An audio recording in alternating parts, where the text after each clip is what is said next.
আসসালামু আলাইকুম। টিএসএল অরিজিনালসের নিয়মিত পডকাস্ট আয়োজনে স্বাগত জানাচ্ছি। আমি আলী আহমদ মাবরুর। আমার আজকের সম্মানিত অতিথি ঢাকা জর্জ কোর্টের সম্মানিত আইনজীবী অ্যাডভোকেট শাহ মোহাম্মদ মাহফুজুল হক। মাহফুজ ভাই, আপনাকে স্বাগত। জি, আপনাকেও স্বাগতম। আপনার মাধ্যমে টিএসএল অরিজিনালের শুভানুধ্যায়ী এবং যারা শ্রোতা মণ্ডলী আছেন সবাইকে স্বাগত। ধন্যবাদ। মাহফুজ, আপনার তো অনেকগুলো পরিচয়। আপনি একসময় ঢাকা বিশ্ববিদ্যালয়ের ছাত্র শিবিরের সভাপতি ছিলেন, সেটা খুবই একটা আলোচিত একটা ব্যাপার। 2 নম্বর হচ্ছে আপনি এখন শাহবাগ থানা জামাতের আমির হিসেবে আছেন, যেটাকে আমরা বলতে পারি যে ক্যাম্পাসের একটা এক্সটেন্ডেড পার্ট। আবার আপনি আগামী নির্বাচনে নোয়াখালী 6 আসন থেকে নমিনিও হয়েছেন। তো আমরা এই বিষয়গুলো নিয়ে মোটামুটি আমাদের আলোচনাগুলো করব। তেমনি শুরু থেকে একটু জানতে চাই যে আপনার জন্ম কোথায়, পরিবারে কে কে আছেন, একটু যদি বলেন আমাদের। জি, ধন্যবাদ। আমি শাহ মোহাম্মদ মাহফুজুল হক, অ্যাডভোকেট, ঢাকা জজ কোর্ট। আমার বাড়ি, গ্রামের বাড়ি বা জন্মস্থান হাতিয়া, নোয়াখালী। হাতিয়া দ্বীপের মধ্যবর্তী স্থানে বুড়িচর ইউনিয়ন, বড়দেল গ্রাম। আমার বাবা মাওলানা ফয়জুর রহমান, তিনি 2006 সালে ইন্তেকাল করেছেন এবং আল্লাহ ওনাকে জান্নাত নসিব করুন। আমার আম্মু বেঁচে আছেন, বয়স 76-77। আমরা 7 ভাই, 1 বোন। আমি ভাইদের মাঝে 6 এবং ভাই বোনদের মধ্যে 7 নম্বর। মহজের পড়াশোনাটা যদি একটু বলতেন। যে আমার পড়াশোনা, আমি গ্রামে হাতিয়াতেই সাগরিয়া প্রাইমারি থেকে আমার পড়াশোনা শুরু। 2য় ক্লাস বা আমরা ক্লাস 2-তে ভর্তি হই। বাবা প্রাথমিক শিক্ষা বাড়িতেই বাবার কাছে হয় এবং ক্লাস 2 থেকে শুরু করে সাগরিয়া প্রাইমারি, পরবর্তীতে সাগরিয়া হাই স্কুল বা বুড়িচর শহীদ আলী আহমেদ মেমোরিয়াল উচ্চ বিদ্যালয়। সেখান থেকে আমি 2001 সালে মেট্রিক পাস করি এবং পরবর্তীতে আমি নোয়াখালী কলেজে ভর্তি হই। আমার সায়েন্স ব্যাকগ্রাউন্ড ছিল IHC পর্যন্ত। এর পরবর্তীতে নোয়াখালী কলেজ থেকে পাশ করার পরে আমি বিশ্ববিদ্যালয়ে ভর্তি পরীক্ষা দিই। চট্টগ্রাম বিশ্ববিদ্যালয়, ঢাকা বিশ্ববিদ্যালয়। চট্টগ্রাম বিশ্ববিদ্যালয় ভর্তি পরীক্ষা সেকেন্ড হই খ ইউনিটে এবং ঢাকা বিশ্ববিদ্যালয় 618তম ঘ ইউনিটে। তখন ঢাকা বিশ্ববিদ্যালয় পিস অ্যান্ড কনফ্লিক্ট স্টাডিজ, নতুন সাবজেক্ট IR এর একটা ভার্সন। তো সেখানে আমি পড়ালেখা করি। কিন্তু সরকার চেঞ্জ হওয়ার কারণে 2008 সালে অনার্স শেষ পরীক্ষা দিয়েছি, জাস্ট সরকার নির্বাচনের আগ মুহূর্তে। কিন্তু পরবর্তীতে এই আওয়ামী লীগ ফ্যাসিজম যখন শুরু হয়, আমি আর ক্যাম্পাসে যেতে পারিনি। 2 দিন গিয়েছিলাম, একদিন খুব আঘাতপ্রাপ্ত হই ক্যাম্পাসে এবং অনেক বেশি, এবং তারা আমাকে মেরে ফেলার জন্য অনেক চেষ্টা করেছে। লাইব্রেরির ভিতরে আটকিয়ে রেখে আমাকে প্রথমে অনেক আঘাত করে, মাথা ফেটে যায়। এটা ছাত্রলীগ। এবং পরবর্তীতে কর্মকর্তা কর্মচারীরা আমাকে লাইব্রেরির ভিতরে 3 তলায় নিয়ে একটা আলমিরার ভিতরে লুকায় রাখে এবং প্রায় 1-1.5 ঘন্টা তারা চারদিকে অবরুদ্ধ করে রাখে। পরবর্তীতে প্রক্টর এবং পুলিশের পাহারায় প্রক্টরের গাড়িতে করে আমাকে শাহবাগ দিয়ে যায়। তো বিশ্ববিদ্যালয় সংগঠনের সিদ্ধান্তের কারণে আমি তখন আর বিশ্ববিদ্যালয়ে যেতে পারিনি বা যাই নাই। পরবর্তী আমি নর্থ সাউথ বিশ্ববিদ্যালয়ে ডেভেলপমেন্ট স্টাডিজে ভর্তি হই এবং সেখানে আমি ডেভেলপমেন্ট স্টাডিজ মাস্টার্স সম্পন্ন করি।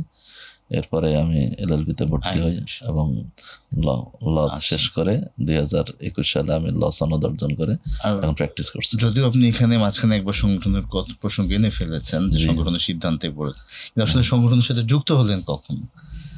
জি, আমি অনেকটা জন্মসূত্রে বলা যায়, যেহেতু আমার বাবা সংগঠন করতেন, কর্মী ছিলেন। সেই 1944 সালে তিনি টাইটেল পাস করছেন আমাদের এলাকা থেকে, শিক্ষিতদের মধ্যে অন্যতম একজন, এবং আলেম দিন ছিলেন।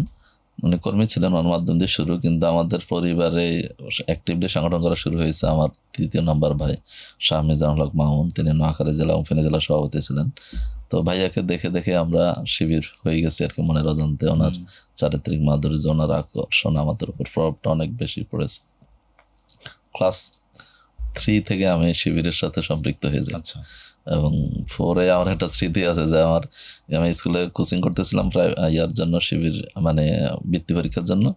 তখন শিবিরে একটা মিছিল যাচ্ছিল পাশ দিয়ে, আমার স্যার দিদি স্যার তখন একজনকে পাঠাইলে, দেখতো মাহফুজ আছে না, চলে গেছে মিছিলে। তখন ক্লাস 4 বছর। এরপর আমি সাগরিয়া হাই স্কুলে আবার ক্লাস 7 থেকে স্কুল সভাপতি ছিলাম, নোয়াখালী কলেজ ইন্টারসেকশনে নোয়াখালী কলেজ সভাপতি ছিলাম। এরপরে তো চিটাগং মহানগরীতে কিছুদিন সংগঠন করার সুযোগ হয়েছে। এরপরে আমি ঢাকা বিশ্ববিদ্যালয়ে এসে আবাসিক এরিয়া থেকে শুরু করে হল, ফ্যাকাল্টি, এই পরে ঢাকা বিশ্ববিদ্যালয়ের সভাপতি ছিলাম 12-13। সভাপতি হলেন কবে আপনি? 12 সালের ষান্মাসিক, মানে জুলাই থেকে শুরু করে। তার মানে ঢাকা বিশ্ববিদ্যালয়ের ছাত্র শিবির তো সবসময় ছিল আসলে? জি, অবশ্যই সবসময় ছিল এবং খুব অ্যাক্টিভ ছিল, ভাইব্রেন্ট ছিলেন। আচ্ছা, আজকে আমাদেরকে অনেকেই আমাদের প্রতি সেটাই জানতে চাচ্ছি।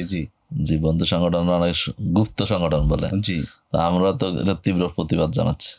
আমার এখনো খেয়াল আছে, আমি যখন ঢাকা বিশ্ববিদ্যালয়ের সভাপতি হই 12 সালে, তখন তো আপনারা জানেন যে আন্দোলন সংগ্রাম চলছিল আমাদের নেতৃবৃন্দের গ্রেফতারের প্রতিবাদ, এবং তাদেরকে যে জুডিশিয়াল কিলিং এর মাধ্যমে যে হত্যা করার ষড়যন্ত্র করা হচ্ছিল, সেটার প্রতিবাদে আমরা আন্দোলন করি। এবং সেখানে আমরা ঢাকা বিশ্ববিদ্যালয়তে আমরা মিছিল করেছি, এবং পলাশী, নীলক্ষেত থেকে শুরু করে শাহবাগ থেকে শুরু করে আমাদের এই যে গণজাগরণ মঞ্চের বিরুদ্ধে আমরা প্রতিরোধ গড়ে তুলেছিলাম সর্বপ্রথম। তারাও আমাদের ভয়ে অনেক সময় গিয়ে, মানে আপনাদেরকে তো তারা চিনতো, জানতো, এবং ইভেন আজকে যে বন্ধু সংগঠন আমাদেরকে গুপ্ত বলে, তাদেরকে তখন আমরা ডেকেছিলাম যে আসেন আপনারা, আসো আমরা ক্যাম্পাসে আমরা প্রতিরোধ গড়ে তুলি। তখন তারা বলছে না, আমরা এখন যাব না। এবং সেই করিম সরকার, আব্দুল করিম, ওনারা নীরব, ওনারা এখনো আছেন, ওনাদেরকে বললো ওনারা তখন সাক্ষ্য দিবেন নিচ্ছে। তো তার মানে হচ্ছে যে এটা ইতিহাসের একটা মানে ফ্যাক্ট যে ইসলামী ছাত্র শিবির খুবই অ্যাক্টিভলি, এই আওয়ামী লীগ আমলেও সেখানে খুবই অ্যাক্টিভ ছিল। এবং আমাদের অনেক, আমি যখন বিশ্ববিদ্যালয়ের সভাপতি, ঢাকা বিশ্ববিদ্যালয়ের প্রায় 250 থেকে 300 ছাত্র শিবিরের জনশক্তি গ্রেফতার হয়েছেন। কারাগারে একসাথে 125-26 জন একসাথে ছিলেন। এরপরে পালাক্রমে বের হয়েছেন, ঢুকছেন, বের হয়েছেন। ঢাকা বিশ্ববিদ্যালয়ের জনশক্তি যারা, এটা তো অনেকে জানেন না। এবং অনেক ছাত্রদের ঢাকা বিশ্ববিদ্যালয়ে শিবির করার জন্য যে পরিমাণ নির্মমভাবে নির্যাতন করা হয়েছে, আমি এখনো বলি যে আমাদের এই মহসিন হলের ইয়াতে ছিলেন, মানে রাকিব, তাকে 4 তলা থেকে 7 থেকে ফেলে দিয়েছে, এবং সে হামাগুড়ি দিয়ে ওদের নির্যাতন থেকে বাঁচার জন্য শিবির জানে, সে যখন জানছে যে সে শিবির করে এই অপরাধে, তাকে তখন থেকে রেজিস্টার বিল্ডিং এর সে ওই গাড়িগুলো যে রাখা আছে গভীর রাতে, সে ওখানে হামাগুড়ি দিয়ে তাদের নির্যাতন থেকে বাঁচার জন্য ওখানে আশ্রয় নিয়েছে, ঢাকা বিশ্ববিদ্যালয়ের একজন স্টুডেন্ট। কিন্তু সেই রক্তের দাগ ধরে ধরে তারা তখন সেখানে গিয়ে তাকে আবার সেইখান থেকে গাড়ির নিচ থেকে নিয়ে এসে আবার মহসিন হলে এনে গেস্ট রুমে এনে নির্যাতন করছে। তার বুকের উপর দাঁড়িয়ে তারা লাফ দিয়েছে এবং তাকে হাড়গুলো ভেঙে দিয়েছে, এবং এই অবস্থায় আবার তাকে পুলিশে দেওয়া হয়েছে। আর আপনার সাথে যেটা হলে একটু বলেছিলেন, ওইটা যদি একটু ডিটেইলে বলেন। আমি তো আসলে ঢাকা বিশ্ববিদ্যালয় কয়েকবার, ঢাকা বিশ্ববিদ্যালয় অনেক জায়গায় আমাদের রক্ত লেগে আছে। আমি 9 অক্টোবর ঢাকা বিশ্ববিদ্যালয়ের প্রথম শিবিরের অনেক বছর পরে মিছিল হয়, আপনারা জানেন। জাহিদুর রহমান ভাই যখন আহত হয়েন, সেদিন আমাদের একটা প্রোগ্রাম ছিল, রমনা চাইনিজে অধ্যাপক গোলাম আজম, তিনি ভাষা সৈনিক, তিনি সেখানে প্রধান অতিথি ছিলেন। আমরা টিচারদেরকে দাওয়াত দিচ্ছিলাম। সেই বিষয়টাকে কেন্দ্র করে তখন বাম এবং আওয়ামী লীগ, তারা ছাত্রলীগ, তারা যৌথভাবে শিবিরের উপর হামলা করে, এবং কলাভবন গেটে প্রথম আমি, এটা কত সালের কথা? এটা 2005 সালে। তখন জাহিদ ভাই ঢাকা ইউনিভার্সিটি না, তখন তিনি কেন্দ্রীয় দাওয়া সম্পাদক। হ্যাঁ, তো সদ্য বিদায় বা সভাপতি হিসেবে তিনি যখন শুনেছেন যে ঢাকা বিশ্ববিদ্যালয়ে মারামারি হচ্ছে, ছাত্র নির্যাতন হচ্ছে, তখন তিনি গিয়েছিলেন ক্যাম্পাসে।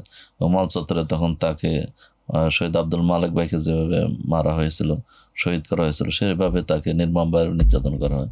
এবং আমাকেও কলাভবন গেটে আমাদেরকে ওয়ালের সাথে বাড়ি দিয়ে মাথা ফেটে দেওয়া হয়, এবং একটা রুমে গিয়ে আশ্রয় নিয়েছি। সেখান থেকে ছাত্র,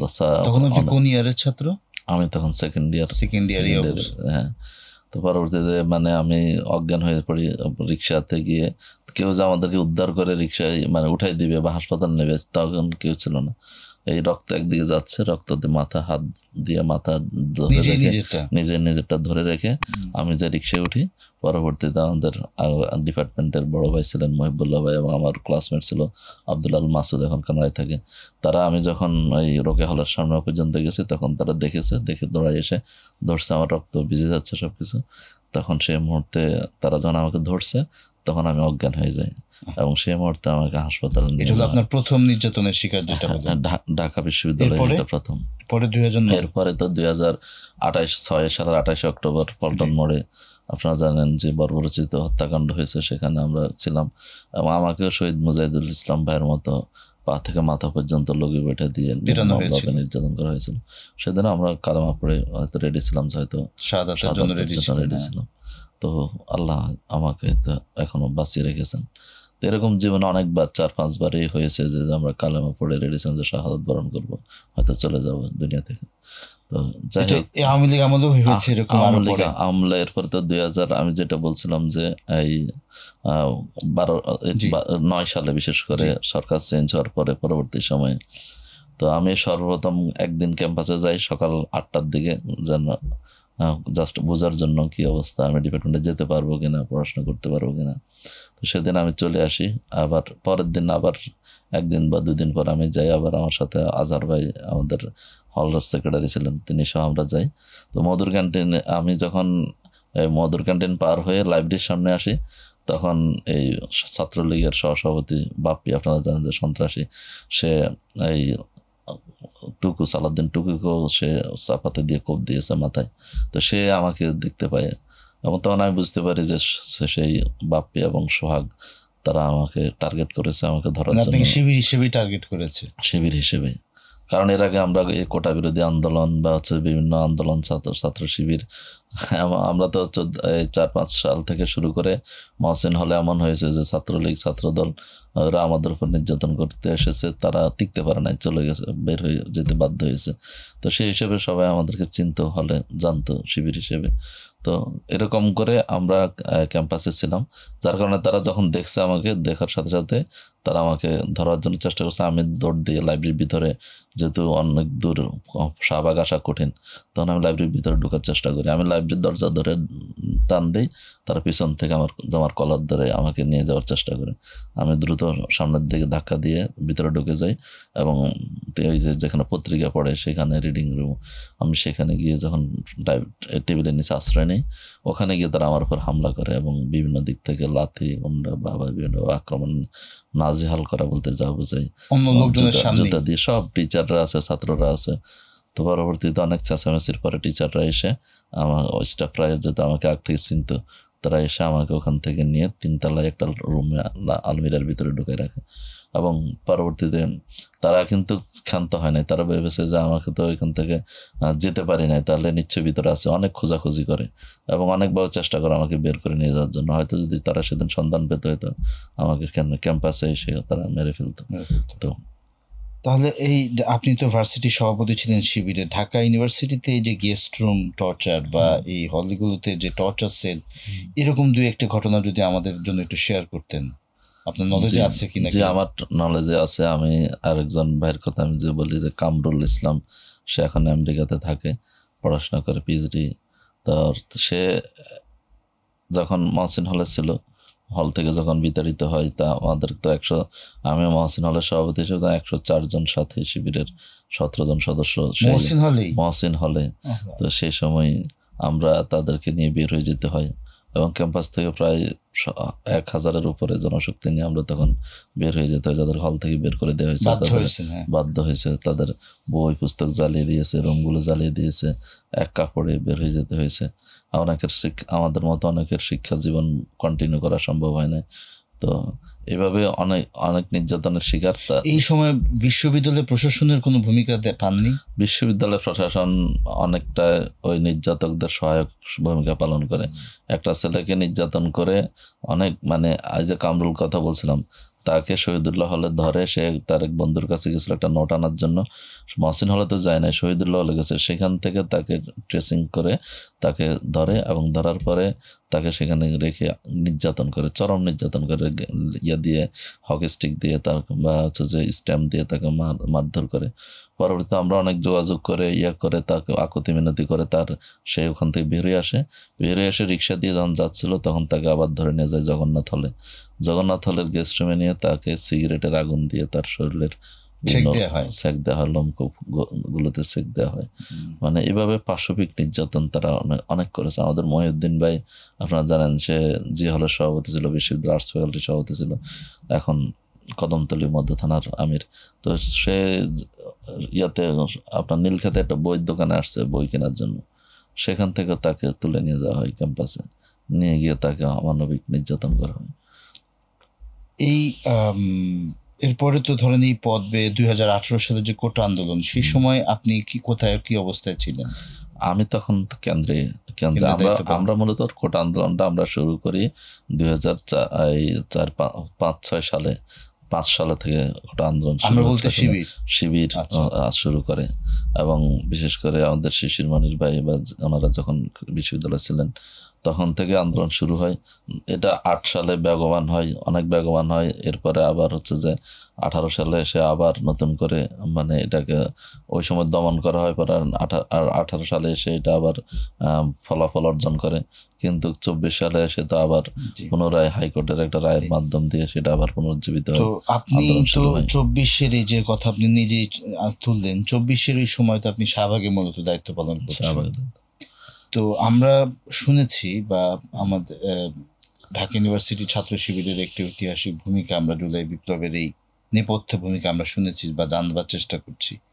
আপনি আপনার জায়গা থেকে একটু জুলাই বিপ্লব নিয়ে আমাদেরকে একটু যদি শেয়ার করেন যে আপনি কিভাবে এই বিপ্লবটা দেখলেন আপনার অবস্থান থেকে, বা আপনি কতটুকু সম্পৃক্ত ছিলেন বা কি? যে 24-এর জুলাই বিপ্লব বা গণঅভ্যুত্থান আমরা যে নামে ডাকি না কেন বা দ্বিতীয় স্বাধীনতা যেটাই বলি, এইটা আসলে ছাত্র জনতার যেই যদিও আন্দোলনটা শুরু হয়েছে কোটা বিরোধী আন্দোলন বা কোটার বিরুদ্ধে ছাত্রদের মাধ্যমে শুরু হয়েছে, কিন্তু আসলে এটা 17 বছর আওয়ামী লীগের যে ফ্যাসিজম, আওয়ামী লীগ যে জুলুম নির্যাতন, মানুষের ভিন্নমত দমনের যেই নির্মম নির্যাতন, মানুষের ভোটাধিকার হরণ, এটার বহিঃপ্রকাশ হলো 24-এর গণঅভ্যুত্থান। তো আমি শুরু থেকেই আন্দোলন যখন শুরু হয় তখন থেকে আমরা আন্দোলনের সাথে সম্পৃক্ত ছিলাম। ঢাকা বিশ্ববিদ্যালয় আন্দোলন শুরু হয়, আমাদের এই যে হান্নান মাসুদ আমার ভাগিনা আছে, তো সে তো আন্দোলন শুরু হওয়ার সময় অনেক জুনিয়র, আচ্ছা, আমার বাসায় আসে, তার আরো কিছু বন্ধু বান্ধব সহ, যে আপনারা তো আন্দোলন করেছেন আগে, কিভাবে আন্দোলন করা যায় বা ক্যাম্পাসে কোন কোন বিষয়গুলো। অনেক রাত সে ছিল আমার বাসায়, আড্ডা দিয়ে এবং ইয়েতে থাকে।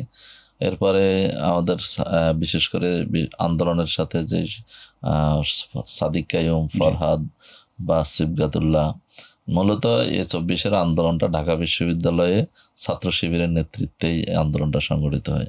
ওইখানে মূলত ছাত্র শিবির নেপথ্য ভূমিকা পালন করে, আন্দোলনের ডিসিশন মেকিং থেকে শুরু করে কর্মসূচি প্রণয়ন, পরিকল্পনা এবং লজিস্টিক যে সাপোর্টগুলো দরকার সেগুলো, 9 দফার কথাও শুনেছি। হ্যাঁ, সে 9 দফা, এরপরে 1 দফা যখন দেয়া হয় অবস্থান, 4 তারিখের শাহবাগে অবস্থান বা 5 তারিখের এই যে কারফিউ ভেঙে মিছিল নিয়ে শাহবাগে আসা, এগুলো আসলে ছাত্র শিবির এবং আমরা যারা শাহবাগে জামাত ইসলামী ছিলাম বা মহানগরী জামাত একদম মানে ওতপ্রোতভাবে এটার সাথে জড়িত ছিলাম। এরকম দুই একটা ঘটনা বলেন, যেমন আমরা তো কফিন মিছিলটার কথা জানি, এরকম দুই একটা যদি স্পেসিফিক আমাদেরকে একটু বলেন। আমি যদি বলি যে শাহবাগে যখন আন্দোলন, এই বিশ্ববিদ্যালয় কেন্দ্র করে যখন আন্দোলন শুরু হয়, আন্দোলনের সাদিক কাইয়ুম বা এস এম ফরহাদ সহ আমরা বিভিন্ন সময় বিভিন্ন জায়গায় বসতাম, বিশেষ করে সাবেক সভাপতিরা, বিশ্ববিদ্যালয়ের সাবেক সভাপতিরা, আন্দোলন কতটুকু অগ্রসর হলো, কোন পর্যায়ে যাচ্ছে, কোন গতিবিধি কোন দিকে কি হচ্ছে,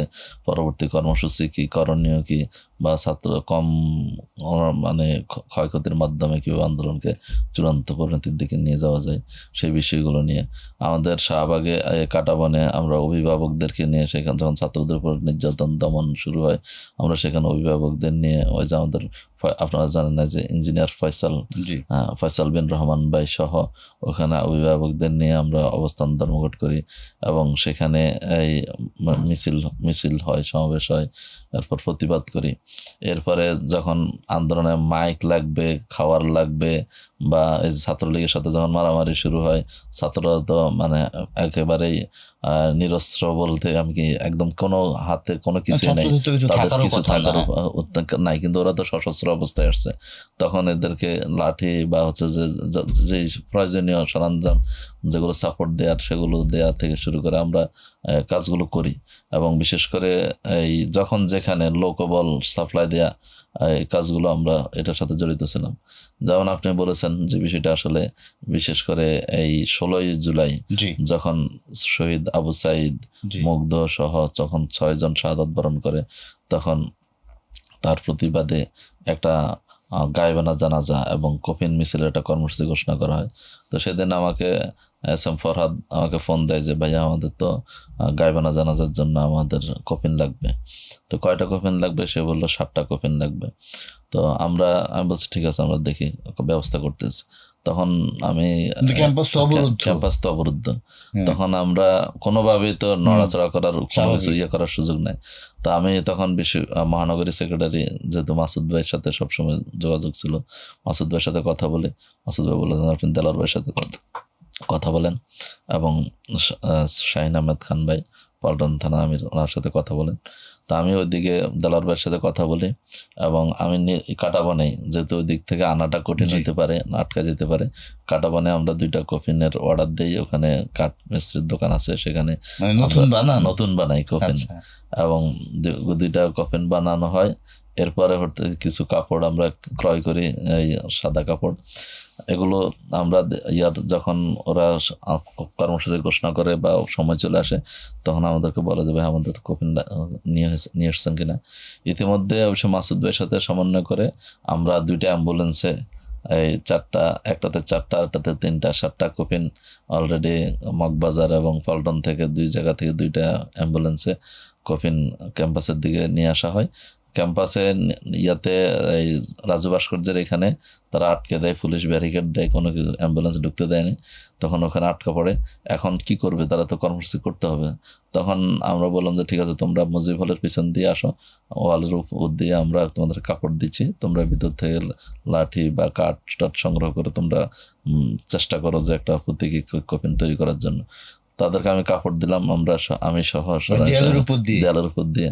তো কাপড় দেওয়ার পরে তারা নিয়ে গেল। পরে এই জাহিদ ছাত্র আন্দোলন সম্পাদক ছিল বিশ্ববিদ্যালয়ের, সে তখন বললো যে ভাই আমরা তো কোনোভাবে বানাইতে পারতেছি না, এটা দিয়ে তো কফিন হচ্ছে না।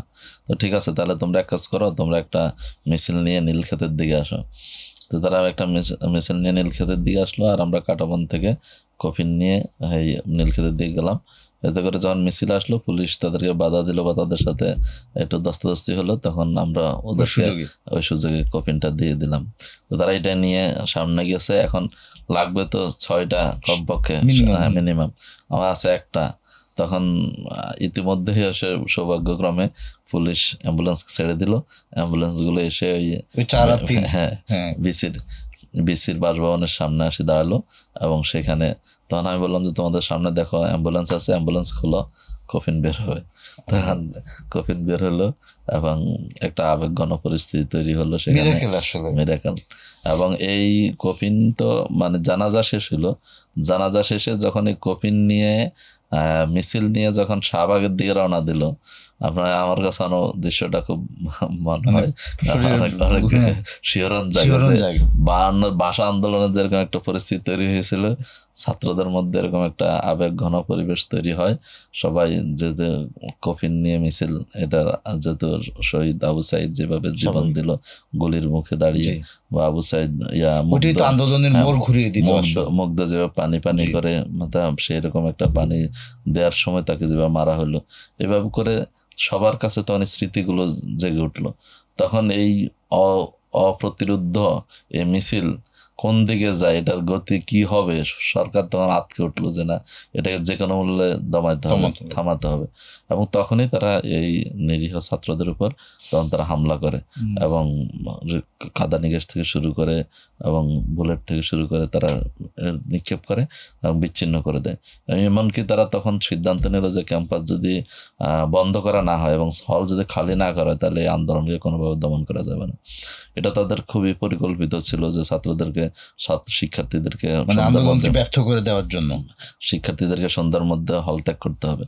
কিন্তু আমরা তখন আবার সাবেকরা আমরা বসি যে এটাকে আন্দোলন যারা করে তারা যদি চলে যায় তাহলে আন্দোলন তো শেষ হয়ে যাবে। সরকার এইভাবে যেভাবে বিভিন্ন কায়দায় হেফাজতের আন্দোলন থেকে শুরু করে জামাত শিবির দমন করেছে, এভাবে তো এই আন্দোলনটাও দমন হবে।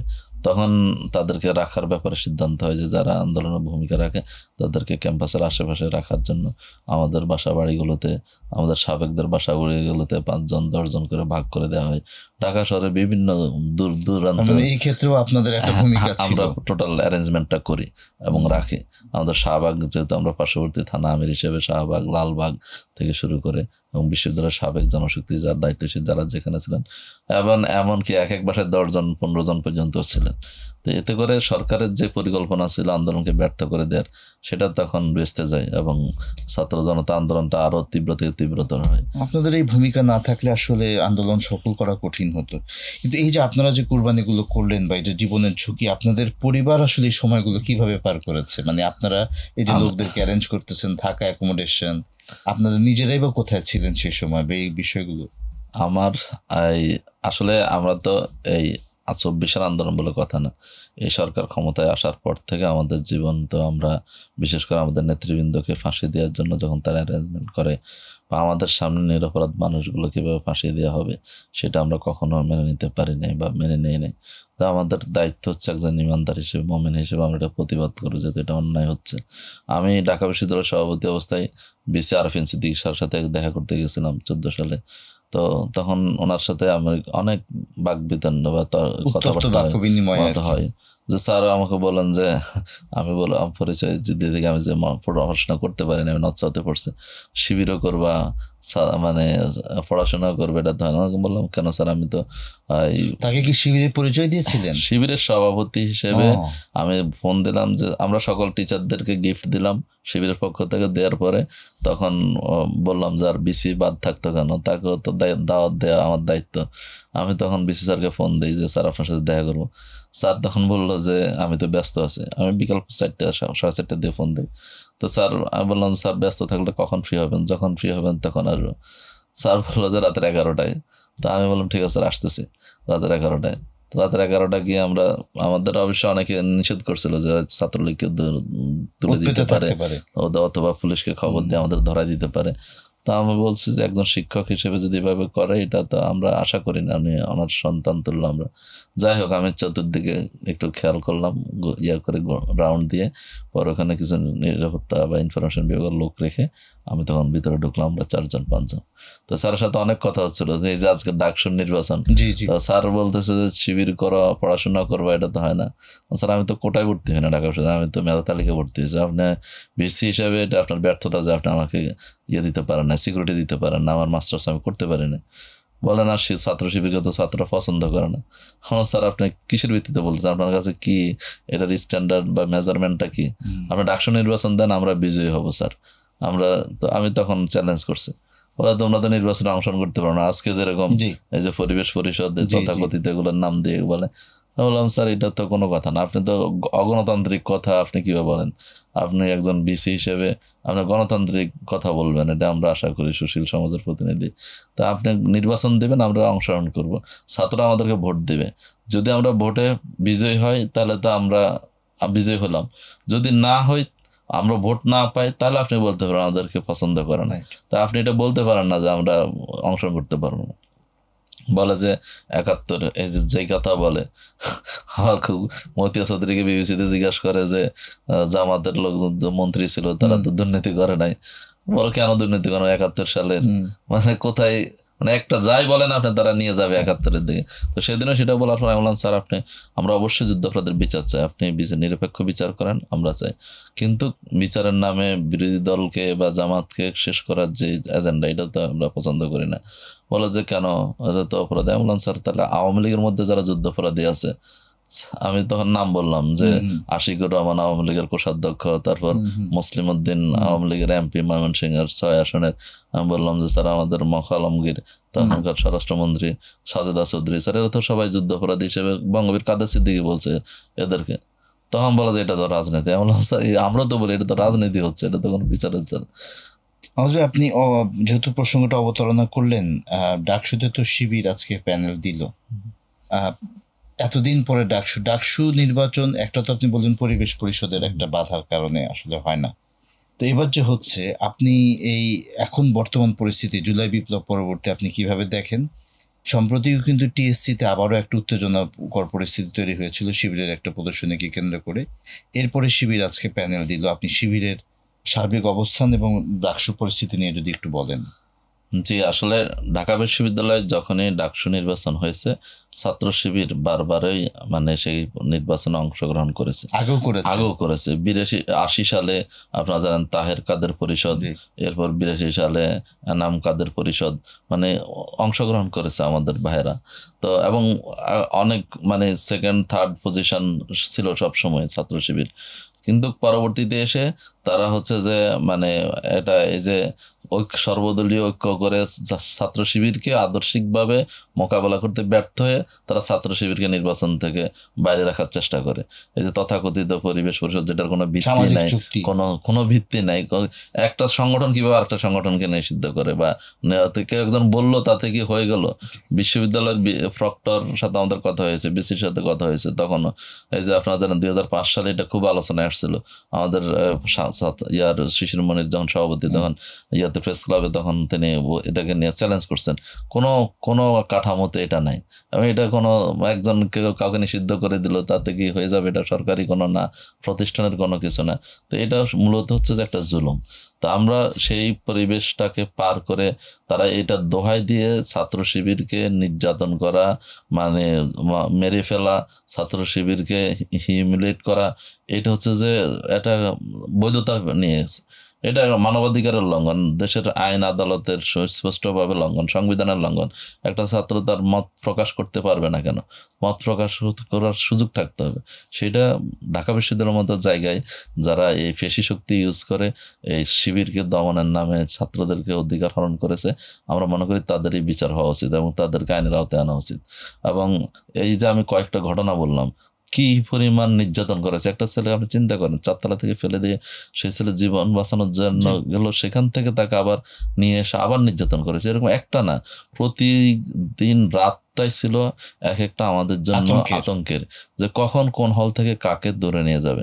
আজকে বিশ্বাস করেন, একটা মুসলিম রাষ্ট্রে ঢাকা বিশ্ববিদ্যালয় মুসলমানদের জন্য প্রতিষ্ঠিত হয়েছে। পশ্চিম মানে ভারতের আধিপত্যবাদ বা হচ্ছে যে বঙ্গভঙ্গের স্বরূপ, আপনারা জানেন, রদের পরে মুসলমানদের শান্ত করার জন্য 21 সালে সে ঢাকা বিশ্ববিদ্যালয় প্রতিষ্ঠা হয়েছে। নবাব সলিমুল্লাহ খান তাদের জমির উপর প্রতিষ্ঠিত হয়েছে, অথচ সেইখানে আজকে মুসলমানদের কোনো নাম নিদর্শন নাই। সেখানে রবীন্দ্রসঙ্গীত উচ্চারণ হয়, রবীন্দ্রনাথের জীবনী হয়, যিনি বিরোধিতা করেছেন, কিন্তু নবাব সলিমুল্লাহর জীবনী সেখানে আলোচনা হয় না, তার জন্ম মৃত্যুবার্ষিকী সেখানে আলোচনা হয় না। তাহলে কি পরিমাণ অকৃতজ্ঞ এবং আমরা জাতি হিসেবে। আমি যে কথা বলতেছিলাম, সে ঢাকা বিশ্ববিদ্যালয়ে এমনও সময় ছিল ছাত্ররা নামাজ পড়তে পারতো না, শিবির করে সে জেনে যাবে ফজর নামাজ পড়লে সে শিবির করে। কারা কারা শিবির করে তাবলিগের বাইরে তাদেরকে চিহ্নিত করা হতো। আমাদের অনেক ভাইয়েরা বাথরুমে গিয়ে নামাজ পড়েছেন। তো এরকম অমানবিক, মানে একটা মুসলিম রাষ্ট্রে কল্পনা করা যায়, সেই ভয়ের পরিবেশ তৈরি করেছে। আর আপনি ডাকসুর ব্যাপারে যেটা বললেন, 24-এর গণ আন্দোলনের পরে এখনকার সময় এসে আমরা মনে করি যে ছাত্র জনতা এখন সচেতন হয়েছে, এবং যে ফেসিবাদ কায়েম করেছিল, আজকে ছাত্রলীগ নিষিদ্ধ, আজকে ছাত্রলীগের দোসর, আজকে আপনারা জানেন যে বাম সংগঠনগুলো তারা কিন্তু এই 17 বছর ছাত্রলীগকে মানে বিভিন্নভাবে প্রমোট করেছে, কখনো এটার প্রতিবাদ করে নাই। তারাও কিন্তু ফেসিবাদের দোষর। তারা আজকে ভিন্ন নামে ওই আওয়ামী লীগের এজেন্ডা বাস্তবায়ন করার চেষ্টা করতেছে। ছাত্র শিবিরে এই যে আপনি যেটা বলেন টিএসসিতে যে প্রোগ্রাম হয়, তারা বাধা দিয়েছে। একটা তো জুডিশিয়াল কিলিং এবং এর মাধ্যম দিয়ে শুরু হয়েছে বাংলাদেশে এই যে একের পর এক কিলিংগুলো। তো তাহলে সেটাকে তারা ভিন্নভাবে এটাকে চিত্রিত করার চেষ্টা করেছে। আমরা আপনার বর্তমান পজিশন নিয়ে একটু কথা বলতে চাই। আপনি তো এখন নোয়াখালী 6 হাতি আসনে আপনি জামাত ইসলামী আপনাকে নমিনেশন দিয়েছে। প্রথম কথা হলো, জামাতকে আমরা যেভাবে দেখি, সবাই বাইরে থেকে যেভাবে একটু ট্রেডিশনাল পলিটিক্যাল পার্টি, সেই জায়গা থেকে আপনাদের মতো ইয়াং লোকদেরকে যে নমিনেশন দিচ্ছে, এই ব্যাপারটা আপনি আগে কিভাবে মূল্যায়ন করেন সেটা একটু শুনুন। জি না, ধন্যবাদ। আসলে আমরা ছাত্র রাজনীতি করেছি একদম ছোটকাল থেকে। আমরা যেহেতু শুরু থেকে ছাত্রদের বিভিন্ন কল্যাণ, সামাজিক কাজ বা বিভিন্ন দুর্যোগের সময় এলাকার সাথে সম্পৃক্ত ছিলাম, বিভিন্ন ত্রাণ তৎপরতা এবং পারিবারিকভাবে ব্যাকগ্রাউন্ড আমার আমার এক সময় মামা এমপি নির্বাচন করেছেন, নবিরুদ্দিন সর্দার, এরপর চেয়ারম্যান ছিলেন, খালু সেলিম চেয়ারম্যান ছিলেন, তারপর আমার ভাইয়া ভাইস চেয়ারম্যান নির্বাচন করেছেন 14 সালে। আমাদের পারিবারিকভাবে এই রাজনীতির সাথে আমাদের সম্পৃক্ততা আছে। আর যেহেতু আমরা ছাত্র রাজনীতি করেছি এই কঠিন সময়ে, আমরা হয়তো আমাদের সংগঠনে তো কেউ পদ পাওয়া বা এমপি হওয়া, মন্ত্রী হওয়া এটা না, মানুষের কাজ সেবা করতে হবে, জনগণের সেবা করতে হবে, ইসলামের দাওয়াতি কাজ করতে হবে, আমরা সেই জন্যই কাজ করি। তো সংগঠন আমাদেরকে মূল্যায়ন করেছে, আমাদেরকে এই পর্যায়ে এসে নমিনেশন দিয়েছে, সুযোগ দিয়েছে, সেজন্য আমরা সংগঠন প্রতি কৃতজ্ঞ এবং ধন্যবাদ জানাই।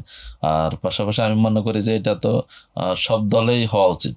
আসলে একজন জনপ্রতিনিধি, আমরা দেখি অন্যান্য দেশে, আপনি যদি আছে কানাডার দিকে তাকান বা ইয়ার দিকে তাকান, ব্রিটেনের দিকে তাকান, তাহলে সেখানে কি দেখি, মানে 30-32 বছর বয়সে, 35 বছর বয়সে প্রেসিডেন্ট হয়ে যাচ্ছে, প্রধানমন্ত্রী হয়ে যাচ্ছে। তাহলে আমাদের বাংলাদেশে এখনো মনে হয় যে না, আমার বয়স এখন 40-42 বছর বয়স, তো এখনো মনে হয় যে না খুব মানে তরুণ বা ইয়াং জেনারেশনকে দিচ্ছে। তো এটা আমাদের প্রচলিত ধারণা। আমার মনে হয় জামাত ইসলামী আপনি দেখবেন এবার 300 আসনের মধ্যে অধিকাংশ ক্ষেত্রেই তরুণদেরকে সুযোগ দিয়েছেন, যারা আন্দোলন সংগ্রামে। যে আসনটা থেকে ইলেকশন করছেন, এটা এমনি কতটুকু অনগ্রসর বা অনুন্নত? এই মানে ধরেন এই আওয়ামী লীগের এই 15.5 বছর বা তার আগে আসলে উন্নতি কেমন হলো? জি, আমাদের হাতিয়া আসলে আপনি যদি যান তাহলে দেখবেন যে আধুনিক যুগেও একটা এলাকা কিভাবে মানে উন্নয়ন থেকে বঞ্চিত বা মানুষগুলো কিভাবে বঞ্চনার শিকার, সকল ধরনের আধুনিক সুযোগ সুবিধা থেকে এই হাতিয়ার মানুষ বঞ্চিত। এবং বিশেষ করে 17 বছর উন্নয়নের বয়ান বা উন্নয়নের স্লোগান দিয়ে মানে গণতন্ত্র হরণ করা হয়েছে, কিন্তু উন্নয়নের কোনো ছোঁয়া হাতিয়াতে লাগে নাই। আপনি এখন পর্যন্ত হাতিয়াতে 8 লক্ষ মানুষের বসবাস, এখানে কিন্তু একটা ফেরির কোনো ব্যবস্থা করা হয়নি। 8 লক্ষ মানুষ হাতিয়াতে বসবাস করে। এবং হাতিয়া আপনি শুনলে অবাক হবেন যে হাতিয়া, ফেনী জেলা, তারপর হচ্ছে যে আমাদের নেত্রকোনা, অনেকগুলো জেলার চেয়ে এটা কিন্তু ইভেন মালদ্বীপের চেয়ে বড় আয়তনে, প্রায় 2100 বর্গ কিলোমিটার। এবং এখানে অনেকগুলো দ্বীপের সমষ্টি, দ্বীপপুঞ্জ, আপনি নিজম দ্বীপ বলেন, ইয়ে বলেন, এখানে একটাই উপজেলা, একটাই আসন। এবং এটা জেলা হওয়ার মতো সকল ইয়া আছে, প্রশাসনিক উদ্যোগ নিলে সেটাকে জেলা করার মতো সুযোগ এখানে আছে, কারণ এটা আয়তনের দিক থেকে, জনসংখ্যার দিক থেকে অনেক দিক থেকে বেশি। আর যে কথাটা বললাম যে ফেরির কোনো ব্যবস্থা নাই এখনো, টলারে ঝুলে ঝুলে, ফাঁকির মতো ঝুলে ঝুলে ইভেন যখন সব পার হয়। ইভেন আপনি শুনলে আশ্চর্য হবেন, গত সপ্তাহেও একজন মা ইয়াতে নদীতে মারা গেছে সন্তান প্রসব করার সময় বেদনা নিয়ে। হাসপাতাল নামে একটা আছে 50 শয্যা বিশিষ্ট, কিন্তু সেখানে ডাক্তার নাই, সেখানে ডেলিভারির কোনো ব্যবস্থা নাই, সুযোগ সুবিধা নাই। মানে আমার 2 বোন মারা গেছে এই প্রেগন্যান্সি অবস্থায়। তাহলে এই এখন একটা কোনো চিকিৎসার কোনো ব্যবস্থা নেই। আওয়ামী লীগের মতো, শেখ হাসিনার মতো করে মোহাম্মদ আলী হাতিয়াতে, তার পরিবার, আয়েশা আলী, তারাই কিন্তু এই 17 বছর এমপি ছিল একচেটিয়া ভাবে, কিন্তু দেখা গেল যে সেখানে তারা এই উন্নয়নের কিছুই করে না, নিজেদের ভাগ্যের উন্নয়ন করেছে, সম্পদ গড়েছে, ঢাকাতে বিল্ডিং করেছে, এলাকায় প্রত্যেকটা এলাকায় সরকারি জমি। হাতিয়াতে এই যে এখন নির্বাচনী প্রচারণা করতে গিয়ে কি ধরনের চ্যালেঞ্জ আপনি ফেস করছেন? আসলে আমরা এখন যেই ইয়ার প্রচারণা চালাতে গেলে আমরা স্বতঃস্ফূর্ত মানুষের আসলে সমর্থন পাচ্ছে, মানুষের ভালোবাসা পাচ্ছে। মানুষ একথা আজকে স্বীকৃতি দিচ্ছে যে আমরা আসলে পরিবর্তন চাই। আমরা সবাইকে দেখেছি, একবার জামাতকে দেখতে চাই, এটা আমাদেরকে উৎসাহ দেয়, উদ্দীপনা দেয়। পাশাপাশি হাতিয়ার মানুষের জন্য এটা একটা চ্যালেঞ্জ যে এই যে নদী ভাঙ্গন সমস্যা, এখানে টেকসই বেড়ির বাদ দরকার, এখানে যাতায়াত ব্যবস্থা উন্নয়ন হওয়া দরকার, এখানে হাসপাতাল বা চিকিৎসা ব্যবস্থার উন্নয়ন হওয়া দরকার। এখানে হাতিয়াতে আপনি সবচেয়ে বড় সম্ভাবনার দিক হলো পর্যটন। আপনি নিজম দ্বীপকে কেন্দ্র করে এখানে এই সেন্ট মার্টিনের মতো বা কক্সবাজারের মতো এখানে কিন্তু একটা পর্যটন শিল্পের বিকাশ হইতে পারে, বা এখানে যে মৎস্য সম্পদ আছে, কৃষি সম্পদ আছে। তো এই যে সুযোগ সুবিধাগুলো এখন মানুষ যেহেতু এরকম উন্নয়ন বা এরকম কোন নেতৃত্ব দেখে নাই, বা এখনো মানুষ মনে করে যে এটা কি আসলে কথায় থাকবে। যেটা বললেন আপনি স্বপ্নটুগুলো কি কোনো ম্যানিফেস্টো আকারে মানুষের সামনে দিচ্ছেন? হ্যাঁ, আমি দিচ্ছি। আপনার স্বপ্নটা বলেন, আপনার স্বপ্নের হাতিয়ার একটু। আমার স্বপ্নের হাতিয়ার হচ্ছে যে হাতিয়া হবে একটা মডেল উন্নয়নের, আধুনিক একটা মডেল হবে। সেখানে অবশ্যই সকল ধরনের চিকিৎসার এই যে ব্যবস্থা সেটা উন্নত হবে, আধুনিক। আমরা মনে করি সেখানে আমরা 200 শয্যা বিশিষ্ট হাসপাতাল করার জন্য আমরা বলেছি, এবং সেখানে কোনো মানুষ চিকিৎসার অভাবে মারা যাবে না। সেখানে প্রাইভেট আমরা বলেছি ইবনে সিনার আমরা একটা ব্রাঞ্চ নিয়ে সরকারি হাসপাতালের পাশাপাশি মানুষের সেখানে ব্যবসার উদ্যোগ আমরা নিব। পাশাপাশি এই যে ফেরি চালু করা, এরপর নদী ভাঙন রোধ করার জন্য টেকসই বেড়ির বাঁধ নির্মাণ করা, পর্যটন শিল্প বিকাশের জন্য সরকারি এবং বেসরকারি উদ্যোগ গ্রহণ করা, কৃষকের ন্যায্য মূল্য যেন পায়, সার সেচ ব্যবস্থা পায় সেটা আমরা করব। নদীতে জেলেরা মাছ ধরে কিন্তু তারা জলদস্যুদের কারণে তারা ন্যায্য মূল্য পায় না, জলদস্যুদের প্রকোপ আছে। সে সন্ত্রাস এবং চাঁদাবাজদের হাত থেকে হাতিয়ার মানুষকে যে জিম্মি দশা থেকে আমরা উদ্ধার করব, এবং আমরা সাম্প্রদায়িক সম্প্রীতির একটা সুন্দর সৌহার্দ্যপূর্ণ ভালোবাসার আমরা একটা মানবিক হাতিয়া গঠন করতে চাই, কল্যাণমূলক হাতিয়া গঠন করতে চাই। এবং এখানে শিক্ষার, আপনারা জানেন যে হাতিয়ার ছাত্র অনেক বেশি মেধাবী, এবং বিভিন্ন শিক্ষা প্রতিষ্ঠানে শুধুমাত্র তাদেরকে যদি একটু শিক্ষাবৃত্তি বা উচ্চ গাইডলাইন দেওয়া যায়, তাহলে তারা নিজের যোগ্যতায় কিন্তু অনেক ভালো করতে পারবে। আমরা সেই শিক্ষার মান উন্নয়ন, অবকাঠামো উন্নয়ন এবং তাদেরকে নার্সিং করা সঠিকভাবে পরিচর্যা করে তাদেরকে তাদের মেধা বিকাশে আমরা সুযোগ করে দেবো ইনশাআল্লাহ। এবং আমরা মনে করি এই যে সরকারি যে বরাদ্দ, এই বরাদ্দগুলো যদি আসলে আমাদের যারা নেতৃত্ব তারা যদি পকেটে না ভরতেন, কমিশন বাণিজ্য না করতেন, মানুষের জন্য নির্বাচনের সময় খরচ করে আবার যা খরচ করে তার কয়েকশো গুণ বেশি তারা উঠায় নেয়, এটা না করে মানুষও যদি সচেতন হয়, মানুষ যদি 5 টাকা 50 টাকার বিনিময়ে ভোট না দিয়ে তার বিবেককে কাজে লাগায়, এই আমানতকে রক্ষা করে, এবং সেটা যদি আমাদের উপর আস্থা রাখে, আমরা যদি আমানতদার হিসেবে আমরা সেটাকে প্রপারলি ব্যবহার করব, এবং প্রতিটা বরাদ্দ প্রপারলি যদি ইউটিলাইজ করা যায়, বাস্তবায়ন প্রকল্পগুলো যদি বাস্তবায়ন করা যায়। সরকারের বরাদ্দ কিন্তু অনেক, এবং বেসরকারি অনেক উদ্যোগ আছে, বিভিন্ন দাতা সংস্থা আছে, তাদের সাথে সমন্বয় করে। আমি যেহেতু মানবাধিকার সংগঠন নিয়ে কাজ করেছি, বিভিন্ন আন্তর্জাতিক সংগঠনগুলোর সাথে কাজ করার অভিজ্ঞতা আছে, দেশি বিদেশি বিভিন্ন লেভেলে কাজ করেছি। তাহলে এই সবগুলোকে সমন্বয় করে, সরকারি বেসরকারি উদ্যোগকে সমন্বয় করে আমরা মনে করি ইনশাআল্লাহ হাতিয়ার এই সমস্যাগুলো সমাধান করে যে সম্ভাবনাগুলো আছে সেই সম্ভাবনাগুলোকে বিকশিত করে কাজে লাগিয়ে আমরা একটা উন্নত আধুনিক মডেল কল্যাণমূলক হাতিয়া গঠন করতে চাই। সেটা আমরা জনগণের সহযোগিতা চাই। অনেক ধন্যবাদ মাহফুজ ভাই, আপনি একজন ত্যাগী মানুষ, ত্যাগী নেতা, আপনি মাঠের পরীক্ষিত নেতা, আপনি মানুষের জন্য কাজ করতে চাচ্ছেন। আমরা আপনার জন্য দোয়া করছি, আপনার জন্য অনেক অনেক শুভকামনা। আপনাকে ধন্যবাদ টিএসএল-এর সময় দেওয়ার জন্য। সবাইকে ধন্যবাদ। শুধু দর্শক, আজকে আমরা এই প্রজন্মের একজন তরুণ যিনি আগামীতে মাঠের রাজনীতিতে ভূমিকা রাখছেন এবং যার একটা খুব ত্যাগী একটা ইতিহাস আছে ছাত্র জীবনে, ছাত্র সংগঠনে এবং জুলাই বিপ্লবে, আমরা তেমন একজন মানুষ অ্যাডভোকেট শাহ মোহাম্মদ মাহফুজুল হকের সাথে আজকে কথা বললাম। আশা করি আপনাদের এই পর্বটা ভালো লেগেছে। আগামীতে নতুন কোনো অতিথিকে নিয়ে আবার আপনাদের সামনে হাজির হব ইনশাল্লাহ। সে পর্যন্ত সবাই ভালো থাকুন, সুস্থ থাকুন। আসসালামু আলাইকুম ওয়া রাহমাতুল্লাহি ওয়া বারাকাতুহু।